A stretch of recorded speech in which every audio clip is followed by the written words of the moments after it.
ఏజెంట్‌గా జాయిన్ అయిన తర్వాత ఎన్ని పాలిసీస్ మంత్లీ చేయించాల్సి ఉంటుందంటారు? అంటే దీంట్లో ఒకటి మేడం, అదే మనము వేరే బిజినెస్కి దీంట్లో మనం అదే చెప్తున్నాము. ఇక్కడ నో బాస్, బాసులు లేరు, టైం లిమిట్ లేదు, టార్గెట్స్ లేవు. ఇది మన ఓన్ బిజినెస్.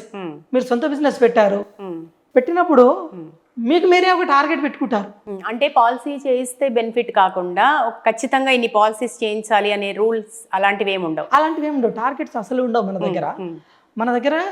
మనకు కావాల్సింది ఏంటంటే మన పెద్ద గ్రూప్, దీంట్లో ప్రతి డైలీ మనకు కాల్స్ వస్తున్నాయి.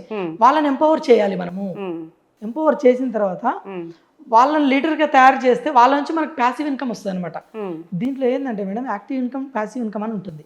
ఇంకొక మాట కూడా మనం చెప్పుకోవాలి ఏంటంటే, Warren Buffett the most legendary leader. Warren Buffett ఏం చెప్తాడంటే, మనము ఎప్పుడైతే నిద్రపోతున్నప్పుడు కూడా డబ్బు సంపాదించే మార్గాన్ని నువ్వు కనుక్కొనలేదు అంటే బ్రతికున్నంత కాలం పనిచేస్తూనే ఉండాలి అంటారు. అవునా? అంటే పడుకున్నప్పుడు కూడా డబ్బులు సంపాదించే మార్గం ఏంటంటే ఇదే అనమాట, ప్యాసివ్ ఇన్కమ్.